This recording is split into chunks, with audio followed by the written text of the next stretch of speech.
Hermano, hermana joven, bienvenidos en el nombre del Señor Jesús a este evento, hola, de obra social. Amén. Leamos la palabra. A la letra dice, gloria al Señor. Allí también está proyectadito en la pantalla, se pueden apoyar. Primera Timoteo 5:8. Porque si alguno no provee para los suyos, y mayormente para los de su casa, ha negado la fe y es peor que un incrédulo.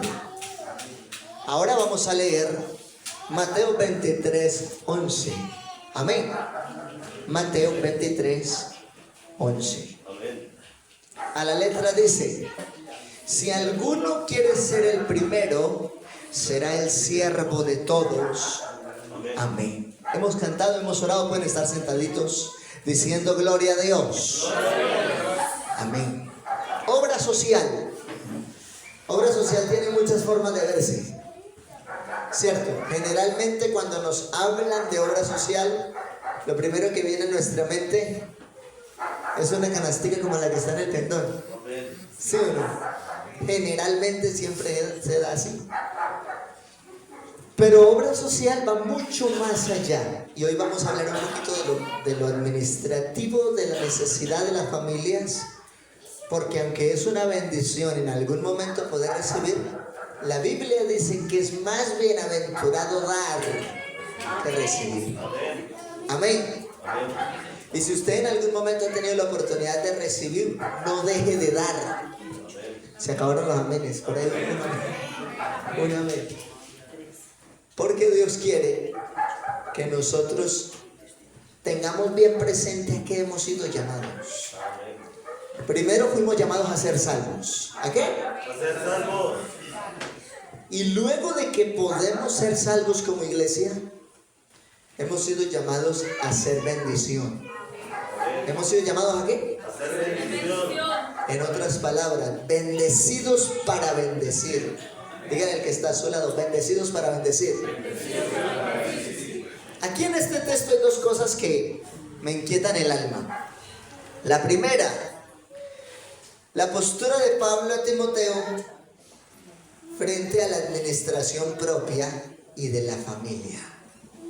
¿Cuántos debemos administrarnos nosotros mismos y a los que nos rodean? Es lo mínimo que podemos hacer, ¿sí o no?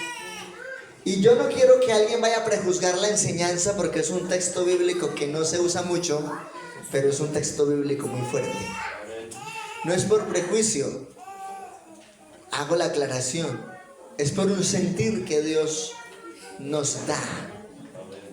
Si alguno no provee para los suyos, ¿cómo dice? ¿Quiénes son los míos? Los de la casa. Entonces, eso implica la responsabilidad adquirida de responder. Y alguien en estos días decía, me quiero casar. Entonces yo le hablaba en el curso prematrimonial de todo el orden de obligaciones para un casado. Cuando alguien se casa, tiene obligación social, tiene obligación civil, tiene obligación jurídica, tiene obligación patrimonial y tiene obligación de fe y eclesiástica. Gracias por ese amén. Unos poquitos casados que hay dijeron amén. Pero esas son las responsabilidades. Coloquialmente dicen, el que se casa quiere y costal. Eso lo saben bien. Eso habla del carácter social indispensable en la visión de una familia. Amén. Tener presente que hemos sido llamados para responder y también para ser bendecidos y bendecir a otros. Aquí el apóstol hace un comentario fuerte. Si alguien no provee para los suyos, mayormente para los de su casa, ha negado la fe. Oiga, tremendo ese texto. Ese texto suena muy duro, pero no quedó escrito en vano. En alguna ocasión iba alguien leyendo el capítulo y quiso cortarlo, no leerlo, no hay que leerlo porque está escrito. La evidencia de la fe de una persona se nota en cómo se somete a Dios por medio de la palabra en todos los sentidos. El que lo crea, diga gloria a Dios. Así que, si yo quiero ser canal de bendición en obra social, primero debo estar seguro que los míos están bien atendidos. Amén, amén. Vamos bien. Amén, gloria al Señor. Si alguien no ha provisto esa necesidad vital de casa, bíblicamente ha cometido una falta grave, que es negar la fe. Y eso lo hace peor que un incrédulo. Así que estamos en una necesidad vital conforme a la palabra. Puedo ayudar a resolver y hacer provisión para otros, pero primero, la casa, lo mío, los que me rodean. Eso no es egoísmo, es sentido de ubicación. ¿Por qué? A lo largo de la iglesia nos hemos encontrado con panoramas muy tristes. Una ocasión una hermanita, eso mantenía en ayuno, en oración, y el esposo una tarde fue y buscó al pastor y lo insultó. Y el pastor asustado, pero ¿cómo así? ¿Por qué usted viene y me habla así? Porque es que ustedes me robaron a mi esposa. ¿Cómo así? ¿Cómo que la robaron? Ella ya no está en la casa por estar ayunando, orando, vigilando, están en los eventos de la iglesia, y en la casa hay niños y nadie los cuida. Los extremos son malos. Primero la casa. Amén. Y hablamos en el sentido de proveer de manera integral. No solo se proveen recursos económicos, se provee cariño, se provee afecto, se provee comunicación asertiva, se provee diálogo para resolución de conflictos. En una ocasión me hice amigo de un hijo de pastor, y el hijo del pastor me comentó a mí cosas que sabía que el papá no le iba a escuchar. Tuve temor. Y por eso ahora que soy pastor le digo: Señor, ayúdeme, porque eso apenas van creciendo. Lo que a veces digo como tema de padre de familia, lo digo en la experiencia de hijo, porque como papá apenas estoy empezando. Pero créanme que conmigo hicieron cosas muy tremendas, y algunas no fueron suficientes. Y por eso le tengo que decir: el que no aprende por los consejos, lo maduran las experiencias. De una forma un poquito más ortodoxa, los golpes lo maduran. Pero qué bueno poder ser sabio. La palabra dice que el sabio atiende el consejo, ve el peligro y se aparta, mas el desapercibido pasa como si nada y recibe las consecuencias. Ahora, no saliéndonos del tema, si proveer es parte de la fe, para ser un buen proveedor se necesita ser un buen servidor. ¿Ser un qué? Buen servidor. Y el primer campo de acción donde debo servir es la casa. El mismo Jesús estableció ese orden. Me seréis testigos en Jerusalén, la casa; Judea, el vecino; Samaria, al otro lado del río, y hasta lo último de la tierra. Había una discusión entre los 12 allá en Mateo. ¿Quién sería el más importante después que Jesús fuera glorificado y físicamente no estuviese entre los 12? Y el Señor dice: bueno, ¿qué es lo que ustedes están discutiendo? El que quiera ser el mayor entre todos ustedes será el servidor de todos. Amén. Aquí tenemos entonces los dos elementos más importantes para una obra social efectiva: proveer para los míos, no negar la fe, y tener en cuenta que para ser primero o ser mayor conforme al principio bíblico es necesario ser el siervo de los demás. Amén. Vamos bien hasta ahí. Gloria al nombre del Señor. ¿Cuántos decimos gloria a Dios? ¿Quién vive? Cristo. Por eso entonces vamos a mirar unas cositas acá. Primero, vamos a introducirnos en el tema detallando por qué estamos aquí hablando de obra social. Amén, amén. Porque incluso está comprobado que la iglesia muchas veces alcanza a cubrir territorio en acción social que el mismo Estado no puede. Amén, amén, amén. Dos, hay que definir algunos conceptos, porque pensamos que obra social es dar un mercado, pero bíblicamente la esencia de la obra social no es darle el pescado, es enseñarle a pescar. Amén, amén. ¿Alguien lo está entendiendo? Amén. ¿Cómo administrar el dinero? Bíblicamente. Porque el mejor mayordomo de la historia es Dios. Amén. Y nos enseñó administración desde el pasaje bíblico. Métodos de ahorro. ¿Alguien ahorra? Amén. Bueno, gloria a Dios por los que ahorran. Pero hay algunos que apenas se miran, ese ahorro está pelado. Y hay otra partecita que debemos tener en cuenta y son los errores financieros que se cometen a nivel propio o familiar. Y después están diciendo, es que Dios me abandonó económicamente. Y es que usted es un mal administrador y no tiene más a quien echarle la culpa. Entonces dicen que Dios lo abandonó. Se acabaron los hombres. Pero es verdad. Hay cosas que son netamente humanas, hay cosas que sí son de Dios. Y en el tema de la administración, la mayordomía, los recursos y el trato, eso ya nos toca a nosotros. Amén. Gloria al Señor. Hay también unos datos curiosos desde la aplicación bíblica acerca de la economía y es lo que vamos a mirar en este tiempo en el nombre del Señor. ¿Quién vive? Cristo. Y a su nombre. Gloria. A manera introductoria entonces, tenemos la acción social va mucho más allá de ofrecer una ayuda económica o una ayuda en bienes o en servicios. Exordio o ejemplo, no se trata de darle el pescado, sino de enseñarle a pescar. Aprender sobre administración financiera personal y familiar. ¿Amén? Eso es vital. Porque aunque la Biblia dice, siempre tendréis pobres entre vosotros, y aquí ninguno es rico. Pero podemos ser mejor.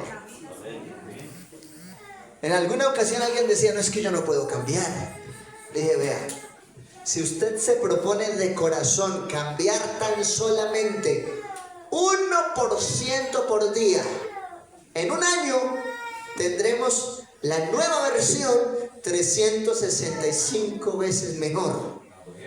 Y solamente se le está pidiendo un cambio de un 1% por día. Hay gente que se han pasado años y siguen igual. ¿Sí o no? Pero si nos enfocamos en cambiar un 1% por día, ¿cambiamos de verdad en un año o no? Las cosas tienen que avanzar. Entonces estos principios nos van a ayudar mucho a tener algunos detalles presentes. Gracias, hermano. Solamente le adelante o atrás cuando yo le avise. Principios y conceptos financieros. 1. Ingresos y gastos. Siempre es la base. Es necesario manejar un sistema contable básico para la familia. Levanten la mano los que tienen cuadro de ingresos y costos en casa. Ay, bendito. Es en serio. Yo conocí un pastor que me administró en Murillo, Tolima, y él tenía su cuadernito, un cuadernito sencillito, esos de 3,000 pesos. Y ahí manejaba, entró tanto, salió tanto, se comió un helado, valió tanto, registraba 100 pesos. Pero ser tan organizado en las finanzas lo ha llevado a tener éxito, aunque lo han dejado ubicado en congregaciones muy pequeñas. Amén. Ha sido tan buen administrador que donde ha llegado, no solamente Dios lo ha bendecido en lo personal, sino que ha construido templos para la iglesia. Amén. Amén. Ya lleva 3. Y uno dice, ¿qué será? Organización, estructura, administración. No todos los casos son iguales. Pero un principio básico es manejar un propio sistema contable. Que usted diga cuándo es una fuga y cuándo puede controlar esa situación. 2.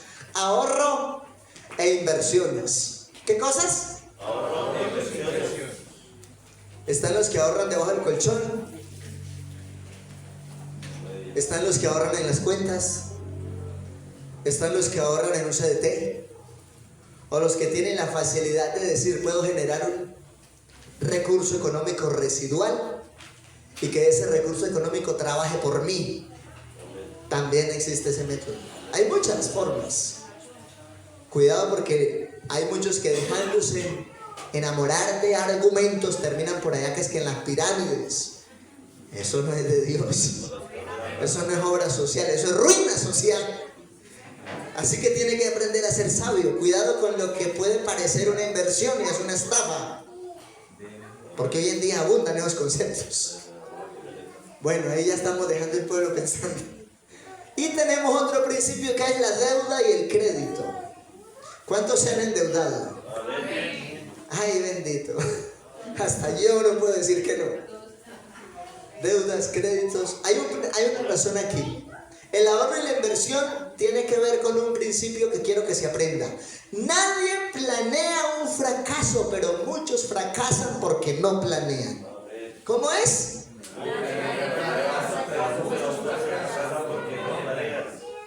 Así funciona. A veces fracasamos porque no hacemos un buen plan.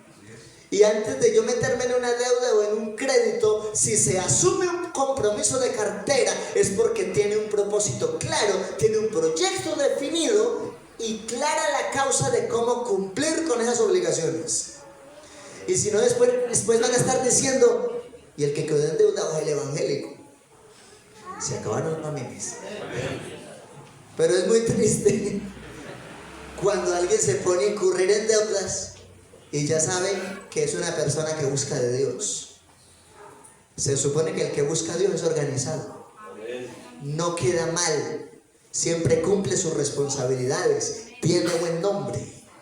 Si usted no tiene un proyecto, un propósito claro y no tiene clara la causa de cómo cumplir esa obligación, no se endeude. Amén, amén. Se acabaron los amenes. Amén. Porque es que a veces nos tienen haciendo obra social desde la iglesia y la iglesia termina cargando con consecuencias de malas decisiones del mismo creyente. Así es. Amén. Y suena un poquito duro, perdónenme, pero esto se trata de orientarnos. Amén. En aprender a Amén. ser buenos administradores también en la gracia de Dios. Permítame, hermana, que se cambió por ahí. Ya. Muy bien, sigamos, ahí estamos bien. ¿Cómo administrar el dinero? Primero, haga un presupuesto mensual. ¿Haga qué? ¿Quién tiene una calculadora? Rapidito. Bueno, alguien que me ayude. Vamos a hacerlo. Póngale 500,000 de arriendo. Muy económico, muy No, barato. es que lo estamos dejando así bien. 550. No. Bueno, póngale 550. Déjenlo en 550 pues. 600. No, dejémosle un promedio ni tan allá ni tan acá. 550, ¿ya?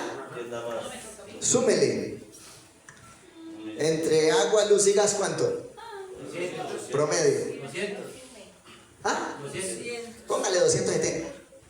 Porque nomás el agua hace poquitico ayer en un hogarcito nos llegó en 79 y pico, 90 y algo. Imagínense. 270, ¿cuánto va? 820. Bueno. Agréguele manutención, alimentación por semana y multiplíquelo por 4. ¿Cuántos se comen en el mes 4 personas? No. ¿Dónde merca así para ir a mercar? ¿Dónde merca así va la hermana a ir a mercar? Ayúdenme, hermana, más o menos. Estamos comiendo mensual 700. 700,000, súmeles, ahí promedio, 700,000 en comida. 700,000 en comida. Con ¿Listo? todo, verdura, carne, todo. Listo, con verdura, listo. Ahora agréguele servicios tecnológicos que ahorita el que no paga un wifi paga un celular o 92,000 pesos. Dejémoslo ahí bajito. ¿Cuánto va? La parabólica. 1.612.000. Ah, bueno. Y póngale que está empeñado porque alguno está pagando alguna cuota. Póngale de 200,000 de cuota de alguna cosa que esté pagando. Ah, bueno. Ahí ya tiene el mínimo. Para los tintos. Esto se llama presupuestar. Pero si la gente no tiene el presupuesto, ¿en base a qué se va a proyectar para hacer otras cosas? Amén. Mire ese presupuesto tan básico. No le metimos estudio, no le metimos refrigerio y lonchera para los niños en el colegio. Los que le llamamos los otros. Costos varios, transportes, Medicinas. ropita adicional. Solamente pusimos lo básico. Y mire dónde va ese presupuesto. Amén. ¿Es importante hacerlo o no? Amén. Amén, amén. Nadie planea un fracaso, pero muchos fracasan porque no planean. 2. Ahorro. La Biblia dice, analicemos Lucas 14, 28 al 33. Porque ¿quién de vosotros queriendo edificar una torre no se sienta primero y calcula los gastos? A ver si tiene lo necesario para acabarlo. Eso es planeación. ¿Sí o no? El versículo número 29, controla el flujo del gasto, no sea que después haya puesto el cimiento y puso zapatas para una torre de 4 pisos y va a ser apenas 2. Y entonces no puede acabarla, todos los que lo vean comenzarán a burlarse de él diciendo, este hombre comenzó a edificar y no pudo acabar. Eso habla de hacer una meta real, posible y realizable. Si usted está proyectándose algo muy grande, mire primero de dónde va a sacar los recursos para algo grande. Y si no, acomode la circunstancia de lo que puede hacer. Porque hemos visto situaciones donde el texto bíblico no miente. Aquí nomás en Toja yo en alguna ocasión pregunté por la salida, ¿de quién es esta? Empezaron muy bien, pero no terminaron. Y le hicieron de una vez andamiaje para 3 pisos, pero solo quedaron columnas y paredes hasta el 2.º piso. Y de ahí para arriba aquí.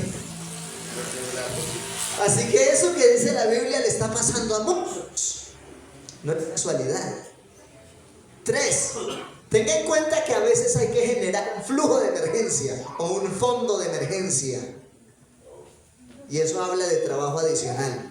¿Cuál es la diferencia entre un ordinario y un extraordinario? El extra que le pone. No es más, el extra. Un ordinario es las cosas así, pero un extraordinario le pone un extra de esfuerzo a las cosas para marcar la diferencia. ¿O qué rey al marchar a la guerra contra otro no se sienta primero y considera si puede hacer frente con 10.000 al que viene contra él con 20.000? ¿Cómo está el panorama?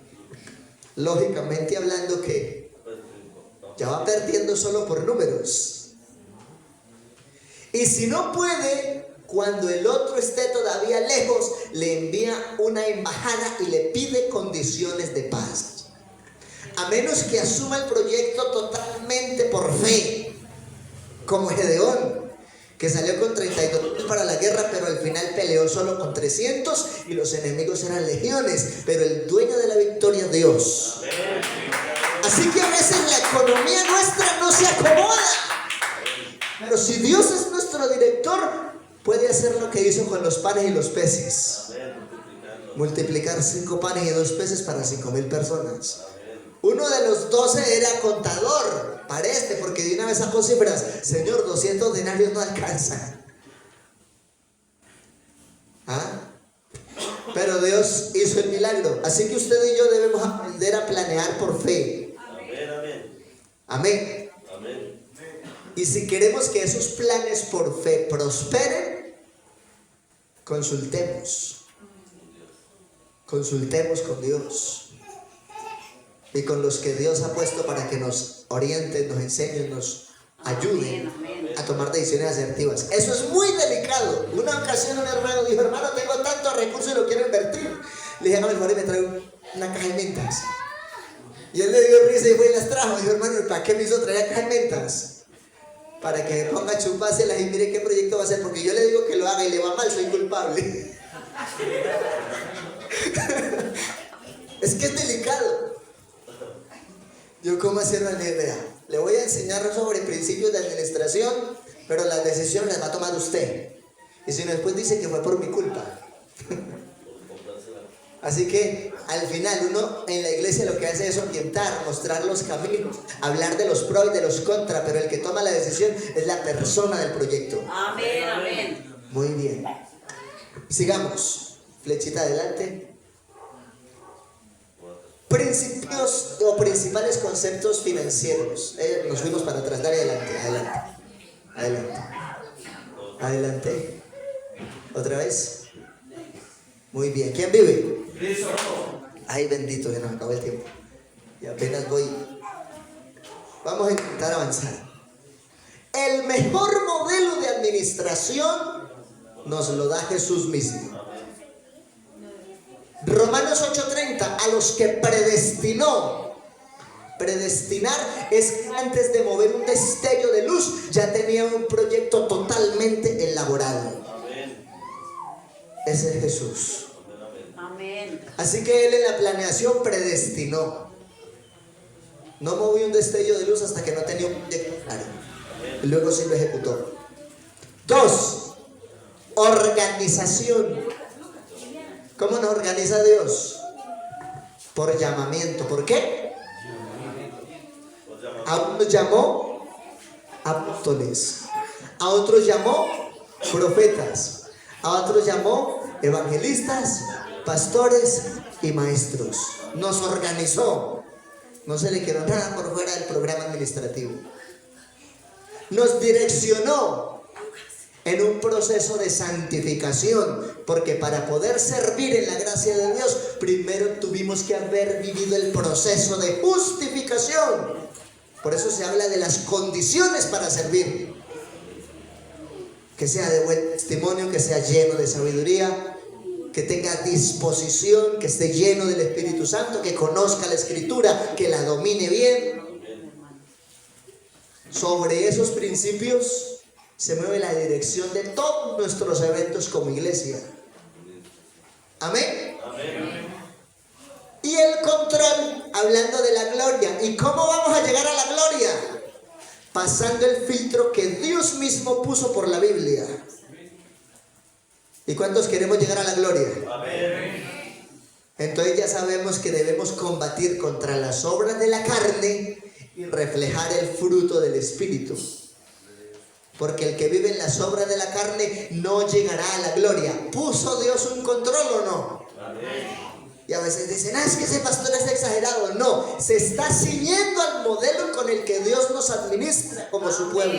Amén. El que lo crea, déle ese aplauso al Señor. Amén.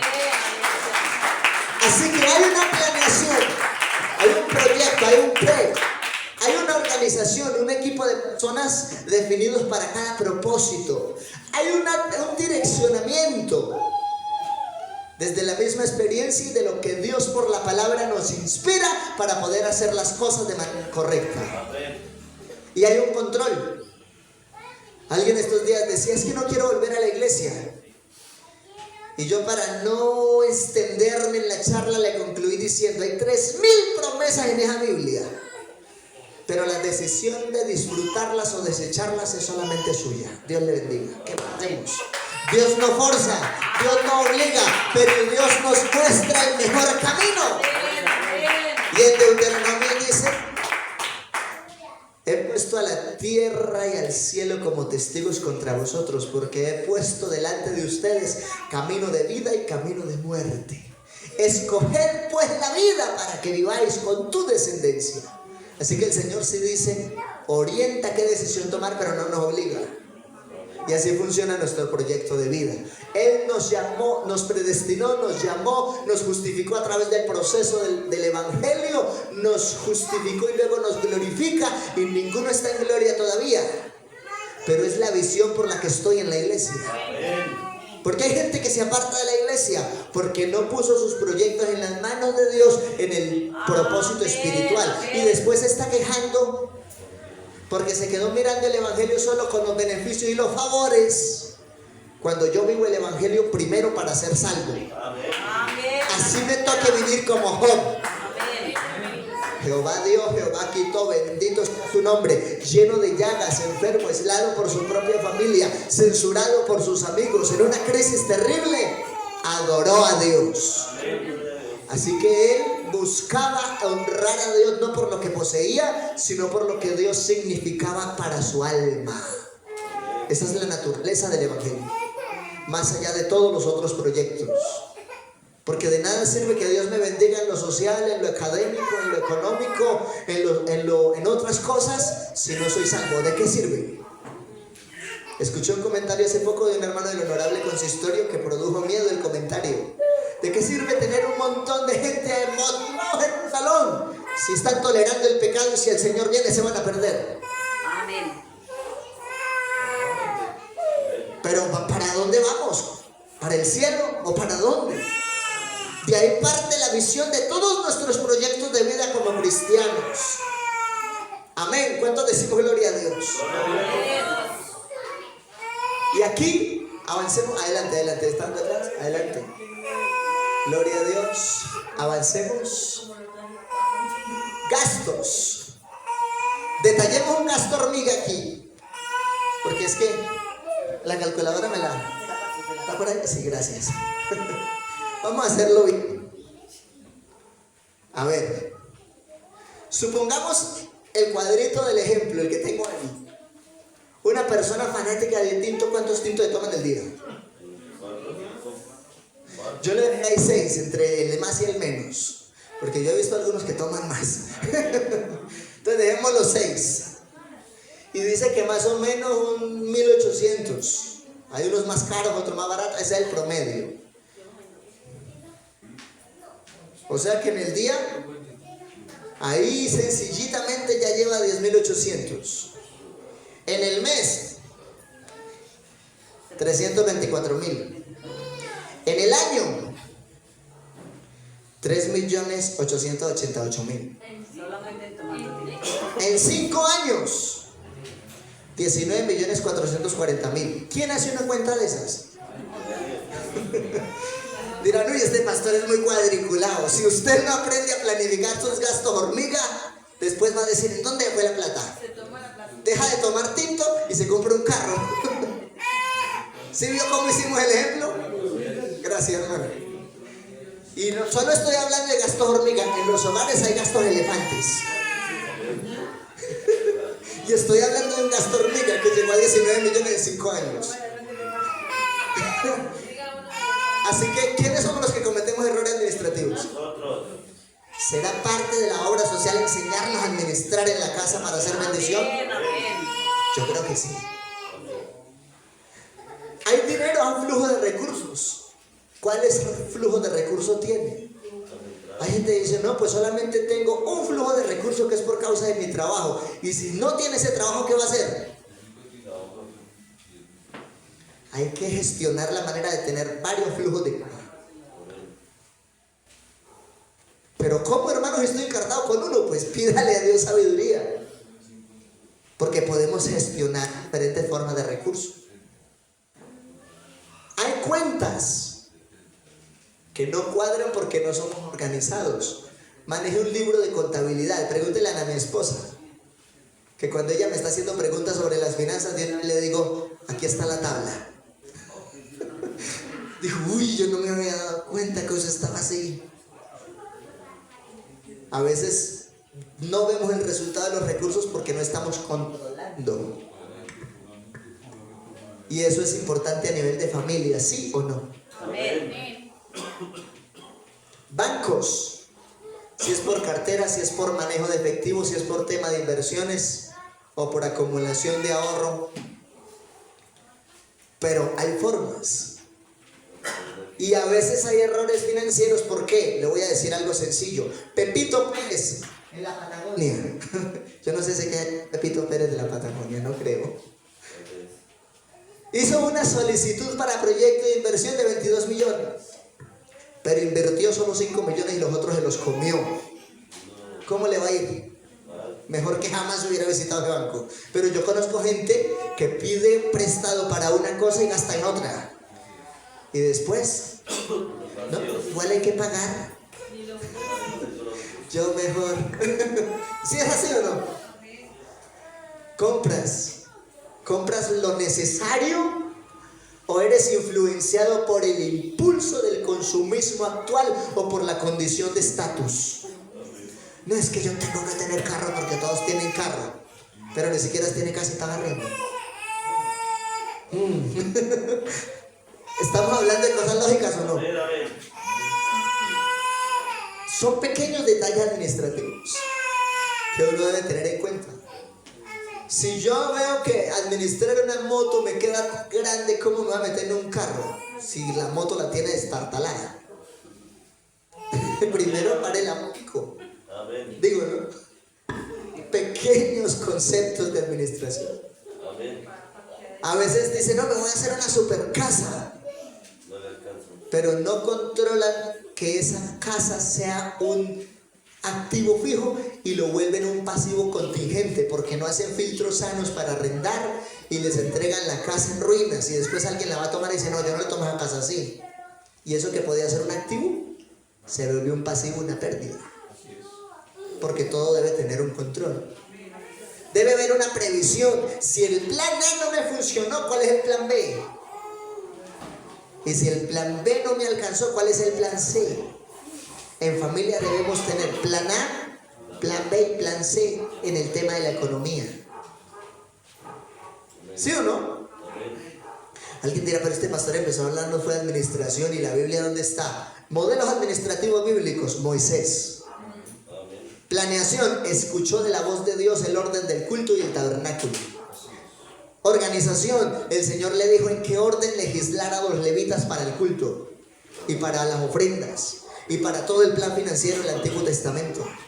Direccionamiento, cuando el hombre se saturó, no podía, le nombró 70 ancianos que lo acompañaran a hacer la administración del pueblo y el juicio en la nación. Control, el que no cumpla estos principios será expulsado del pueblo. Y ya. Imagínense. Y Moisés no era un súper elocuente. Aunque tenía la letra de los egipcios, Dios lo procesó para hacer ese buen modelo administrativo, cuidando ovejas en la casa de su suegro Jetro. Que Dios tiene formas diferentes de procesarnos. José, un soñador que Dios le mostró planes gloriosos, pero su propia familia por sus sueños lo vendió, lo odiaron, respiraron hasta muerte contra él. Y Rubén dijo, no lo matemos porque es sangre de nuestra sangre, dámoslo. Pero aún así, parece humanamente hablando que él va tocando fondo. Primero vendido por sus hermanos, aborrecido, ahora está por allá trabajando, lo acusan falsamente, llega a la cárcel. Y uno dice, ¿cuándo Dios va a cumplir los anhelos del corazón de José? Si cada vez va peor. Dios trabaja diferente a como nosotros pensamos. Y Dios permitió que él viviera la esclavitud de la cárcel, porque cuando gobernó 14 años todo el mundo desde Egipto, fue equitativo e igualitario. ¿Usted cree que Dios se equivoca con la forma de procesarlo a uno? Y la administración de José en finanzas es la mejor de la Biblia. En los años de abundancia almacenó depósitos y aprovechó la ganancia comercial. Y en la crisis había para el país y para los extranjeros. Y Dios lo usó para sustentar la propia casa que lo vendió. Pero no había rencor en su corazón, porque sus planes y proyectos nacieron de la voluntad de Dios. Amén. Ese es el secreto. Amén. Amén. Entonces, porque ya me regalaron 5 minutos, ¿cuántos hemos aprendido? Amén. Eso es lo más importante. Estemos de pie. Vamos a leer juntos esta parte y vamos a orar. Algunos proceden mal y luego dicen, es que estoy cansado, que Dios me abandonó financieramente hablando. Y el problema es cómo maneja la mayordomía personal y familiar. ¿Cómo maneja la economía personal y familiar? Uno cuando habla de inversiones habla de recurso económico, habla de tiempo, habla de talentos, habla de destrezas y habla de capacidades. Si usted quiere ver frutos en el futuro, empiece a invertir eso en lo que realmente conviene. Amén. Tiempo para Dios, recursos para Dios también. El Señor dijo, dele a César lo que es del César y dele a Dios lo que es de Dios. Ese es el éxito del cristiano, la fidelidad en sus negocios con Dios. Planificación es el detalle. ¿Qué es lo que voy a hacer? ¿Cómo lo voy a hacer? ¿Por qué lo voy a hacer? ¿A qué les afecta positivamente lo que voy a hacer? Amén. Hay causas en economía que no se aprenden en la universidad, sino en un proceso de vida asertivo. He conocido personalmente docentes de economía en crisis financiera de universidad. Yo dije, ay no, qué incoherencia. Pero conocí al dueño del depósito Los Andes en el Tolima, que no tenía letras, pero tiene el depósito más grande de ferretería en el Tolima. Y nunca estudió. Lo poco que estudió, lo estudió ya siendo adulto. Que la base está en cómo manejo mi mentalidad para superar las crisis. Colaboración. Nadie triunfa absolutamente solo. Siempre se requiere de alianzas estratégicas. Amistades saludables en todos los aspectos. porque solitos no podemos llegar. Vamos a orar. ¿Cuántos queremos que Dios nos ayude a aplicar una buena administración en familia? Mi pueblo perece porque le falta conocimiento. Y como tú rechazaste el conocimiento, yo te rechazaré a ti de mi sacerdocio. Por haber olvidado la ley de tu Dios, también yo me olvidaré de tus hijos. No es que Dios se quiera apartar de la siguiente generación, son las consecuencias de olvidarnos de Dios y de no poner por obra sus principios. Así que quiero que oremos teniendo en cuenta esto. Las bendiciones de ayudar a otros. Mateo 25:40, respondiendo el rey les dirá: de cierto os digo que en cuanto lo hiciste a uno de estos, mis hermanos más pequeños, a mí lo hiciste. ¿Cuál era el argumento anterior? Estuve en la cárcel, estuve desnudo, pero me vistieron, me visitaron.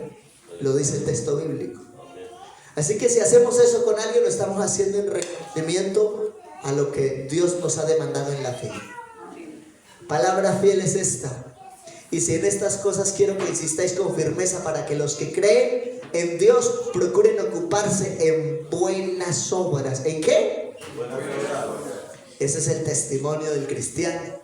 Estas cosas son buenas y útiles a los hombres. Y Proverbios 19:17: a Jehová presta el que da al pobre, y el bien que ha hecho se lo devolverá. ¿Será que vale la pena? ¿Será que Dios se queda con algo? Oremos dándole gracias al Señor. Bendito Dios Todopoderoso, te damos gracias por la oportunidad que nos ha regalado en esta noche de entender que más allá de compartir un bien o un servicio, debemos aprender a ser buenos administradores como pueblo de fe, para hacer bendición a los nuestros y que esa bendición alcance para otros. Señor Jesucristo, que tengamos en cuenta estos principios, estos elementos, que seamos buenos para planear, organizar, direccionar y controlar todo lo que es el proceso de administrar familia y vida propia. En el nombre del Señor Jesús de Nazaret.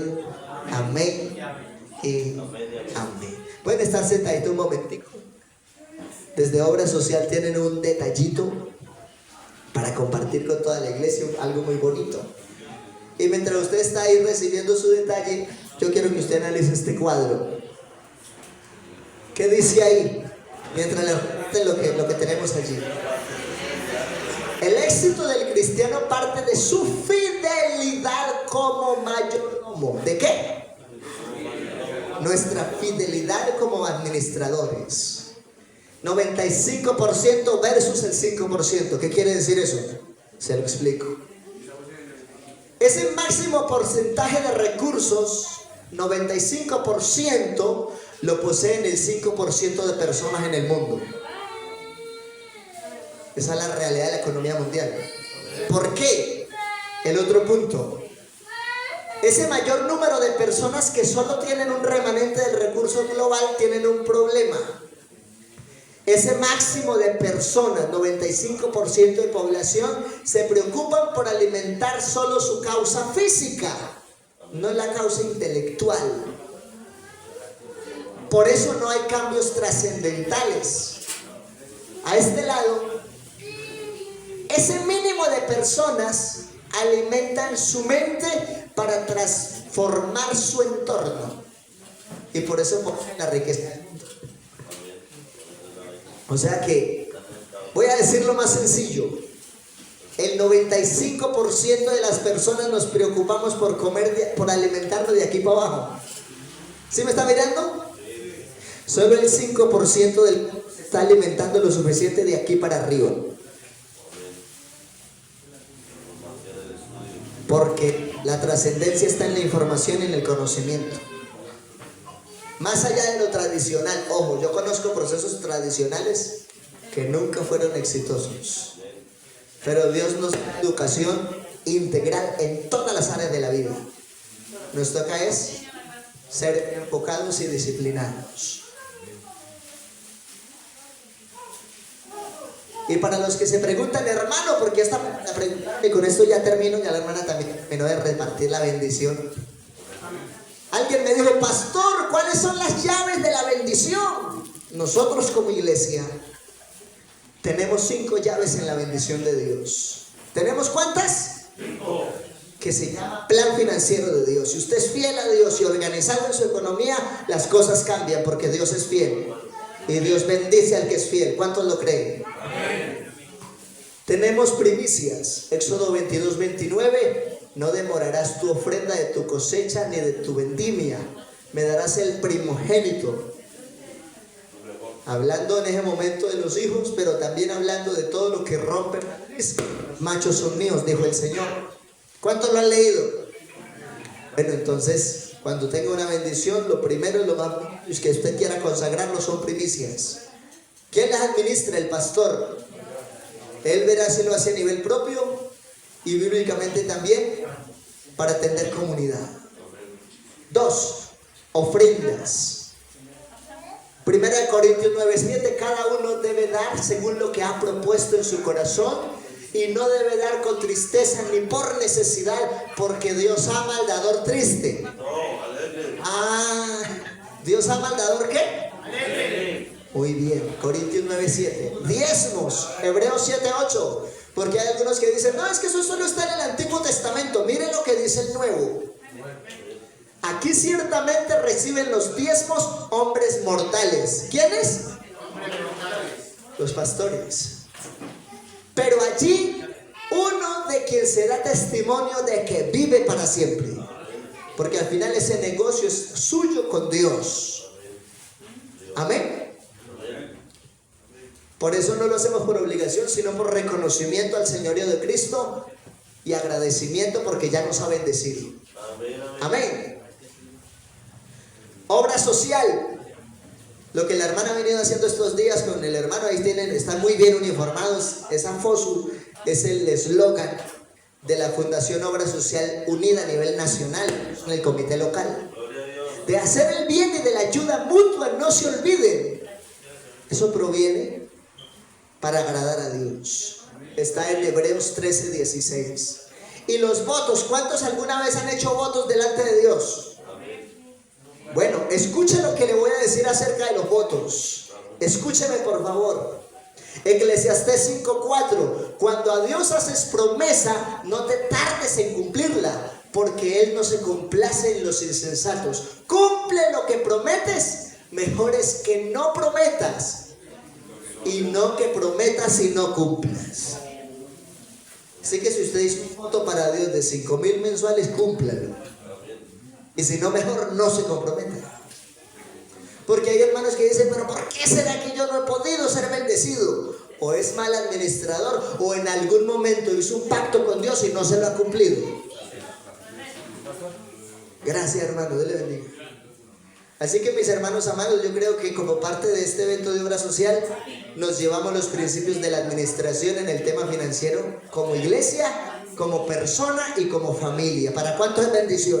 Amén. ¿Cuánto lo vamos a poner por obra? Amén. Bueno, entonces voy a invitar aquí a los hermanos de obra social para que hagamos la oración de clausura y que estos detalles de administración en familia los tengamos en cuenta y que Dios bendiga a cada hogar de una manera especial. Amén. Vamos a estar en pie, vamos a orar. Nuestra hermana de obra social nos clausura este servicio en esta oración en el nombre del Señor. Gloria al Señor Jesucristo. Gracias al Señor, estoy muy contenta con la asistencia. Gracias, hermanos, por asistir a este culto y a todos. Sabemos que esta semana restan más cultos y tenemos una tarea muy grande, la oración, la oración. Necesitamos mucha oración. Entonces, gracias al Señor, Dios les bendiga por asistir. Gracias al Señor por la colaboración que han tenido. Gracias al Señor a todos los de la fundación y a muchos hermanos más que han colaborado y han apoyado mucho la obra social. Estoy muy agradecida